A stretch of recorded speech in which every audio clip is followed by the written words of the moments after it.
I was trying to find this picture, but I couldn't find it on Facebook. But when I was in like 8th grade, there was this girl I was really, really into, and I can't remember. She might have been afraid of clowns. If she wasn't, then I was just doing this randomly, which is funnier.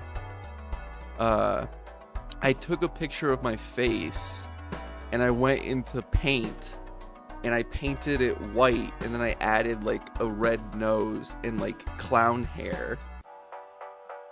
Just like completely white, red circle, red hair, and then I posted that on Facebook, and I thought it was my profile picture for a little while, but I don't think it was. So I don't know, I just thought she would think it was cool or funny or something. I don't think it worked, because the reason I don't think it worked, yeah, exactly, the reason I don't think it worked is because we never dated. That's like what gives me the idea that I don't think it worked. It was a good idea, it was just a bad outcome. The thing is that I think she did like me. No, I did it the wrong way, I'm so stupid. Like, I think that she had feelings for me, and when I asked her if she would date me, she said no. And then later when I said, did you only say no because I asked you over Facebook instead of in person? She said yes. So that might have been my biggest mistake. It was a different time. That's where we talked all the time. We talked every day on Facebook.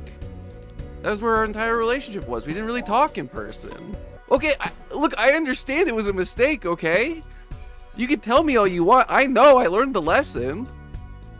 I only asked like 4 or 5 more girls out like that. And you know what? It worked every other time. Did it really work, or did I just have superficial relationships that never stood a chance? Well, let me say it this way. The relationships that started over Facebook Messenger, they never broke up with me and then started dating my roommate immediately. Okay, so you're saying if I had asked her out in person, I would have had like a full fulfilling relationship and we would have like gotten married? Is that what you're saying? We didn't get married because I asked her out over Facebook? The people who were immature enough to agree to date me over Facebook weren't mature enough to have a meaningful relationship. The people, it was middle school. It wasn't gonna be a real relationship anyway, right? Am I crazy here? I guess we just play this straight. So it's all fine. It worked out fine. It was never gonna matter. Get the right 4 probably. Probably pick the right 4. I did then in person ask out her best friend, so that's pretty good. And she said yes. So like, lesson learned, I guess. I guess the lesson was learned. If you don't want me at my asking you out over Facebook, you don't deserve me at my asking out your best friend over real life. Later on, I think maybe we were in like freshman year of high school at this point. Maybe this was like the summer between middle school and high school. I still had feelings for her. No, I think this is after her best friend and I had broken up. I still had feelings for her, so I wrote her like a letter about it, but I didn't really want her to know what I was saying. So then I did some shit where it was like, I took the number of letters in each word and I converted that into a color, and then I found a coloring sheet of a clown and I filled it in based on the colors from the letter. And she said, I don't want to see this cryptic bullshit. And then we didn't talk for a while. And you know what? It was probably for the best. But then my best friend in high school, we did theater together, and she also did theater. And they had a similar will they won't they thing. But she was still pulling the same bullshit where she's like, oh, I like you, but I don't really know if I'm gonna date you, blah, blah, blah. So she was really just fickle. It turns out the whole time it wasn't me being unlovable. It was just her being fickle. I'm saying she was fickle to protect my feelings. I mean, yeah, realistically, I think that someone who doesn't want to date you probably isn't the right person for you, first of all. Also, oh, nice. Also, we were in middle school, and so it was probably never gonna work out, among other things. I want to reiterate that I'm telling these stories because I don't think they reflect well on me. I don't think that these were good experiences that I had, what I did. I don't think I was in the right in some of this stuff. I'm just saying, through the lens of time, it's funny. You wore a brown shirt one time, and this girl and her friends called you shit the rest of the year. At least they were clever, you know? What a clever nickname. You're picking a movie to watch, and they wanted to watch Lion King, and you didn't want to, so you said you were afraid of lions. And then the whole rest of the movie, you had to pretend to be afraid of lions. I do think a lot of middle school is like just saying something and then not really meaning it, but you have to like stand behind it because you already said it. And so that's just becomes your personality, and then eventually you mean it. And then that's just your whole life. The worst I had, it was just Carter Cashin telling me that I had no friends and no one liked me. Which was weird because we were friends, and then one day he decided that no one liked me. Which is probably true, but you know, you don't have to say it. So anyway, that's why it was fine for me to be emotionally unavailable to the woman I loved, and that's why I asked her out over Facebook, is because middle school was such a bad time, and so I was actually in the right.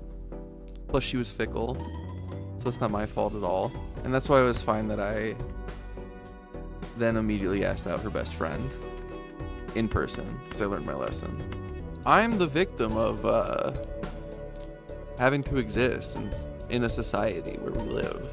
If there was a TV commercial about, did you love someone in middle school but she wouldn't date you because you asked her out over Facebook, and then you asked out her best friend in real life and she said yes because you learned your lesson, but you really still loved the first person, I would have to call. I don't know if I'm eligible for compensation for that though. What was the controversy? He beat the record, and then the former record holder accused him of cheating, but that was just like jealousy or whatever. Not willing to accept that he's not the greatest anymore. Jealousy, just like when I asked out my true love's best friend in person so that I could, you know, make her feel bad. When I was like, I don't know, I think I was like 17, my brother and I signed up for like one of those overseas sports books where you bet online. And I placed this like, you know how you do it when you're like a dumb kid. I placed this like crazy huge parlay on some college basketball games, and I had like, it was like a 7-leg parlay or something, and I got the first 6 right, and then the last one came down to like a buzzer beater shot that got missed. Otherwise I would have won, you know, like bet 10 cents, win like $30 or something. And I think if that shot went in, I would have been like just immediately hooked, and it would have been terrible for me. But it didn't happen, so I was fine. I learned that gambling was bad when I asked out the girl of my dreams over Facebook instead of waiting to do it in person, which had a more likely return. I don't know if she did anything on Broadway, but she did go to school for musical theater. And then one time, like after college, we were talking, and she's like, yeah, I don't really like musicals. I was like, why did you go to school for that? And she said, because she's good at it. And I was like, that's crazy. You don't really hear about people being like, yeah, I'm just gonna be like a musical theater person because I don't really have any other interests and I'm good at it. you hear people doing like, yeah, you know, I was good at math, so I got into accounting. I was pretty good at math, like up through everything. And then in middle school, in 8th grade, same grade actually, that all this other stuff was happening. I had this teacher who I really didn't like that much for math. And like, I just wasn't that into it, and I kind of fell off math a little bit. And then like a few years later, he was arrested for sexually abusing a student. So I was like, I don't know if I was in the right about this, but it kind of worked out, you know? Yeah, it's not great. It's not ideal. My worst experience in Los Angeles. Okay, so I told you that my car got T-boned. So I got a new car. And then like maybe a month in, someone broke into it. They broke the rear window. So I had to like, you know, tape it up. And it's like fine because it's summer in Los Angeles, right? Except it was that time where a hurricane hit. So I had this like taped up window that I was hoping would hold against a hurricane in Los Angeles. And I was at work just praying I'd be fine. While I was at work, there was an earthquake. So I was just sitting in a rolly chair and I was just like shaking side to side. And I was like, I gotta get the fuck out of here. And I did. You ever tell anyone you're on a seafood diet? I see food and I eat it. You know that one? Oh, was that on iCarly? DM Gibby talking about being on a seafood diet, probably.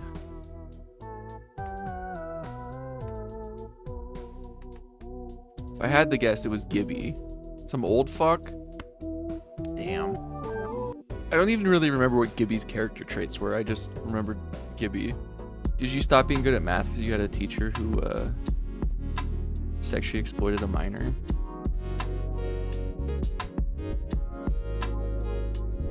No.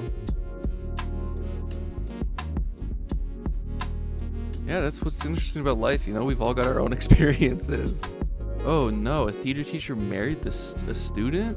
And it happened again. Hold on. With the same teacher or what? Just a different... Their second wife was the same teacher? Did it twice? Like, how long after graduation did they get married? How old was the teacher? I've got a lot of questions. Did they get married during your time as a student? You don't know all the answers? Well, I need some. You owe me some answers. The teacher I had who got in trouble for that stuff also had previously been in trouble because there was some groups. We had like just this flat cement area where we got to go for like recess. Just after lunch, you had to go outside for a little bit. And a group of kids were throwing another kid up into the air. And the teacher, rather than stopping it, like you think a teacher might, took a video of it with his phone. Like it was a funny thing to do. There's a famous quote where like when the allegations first came out, the principal of the school was like, she came out and said, I know my staff, implying that, you know, this couldn't have possibly happened under her watch.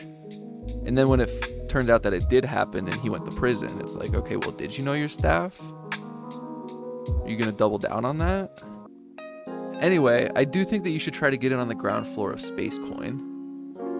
Because this is totally different, totally not a rug pull.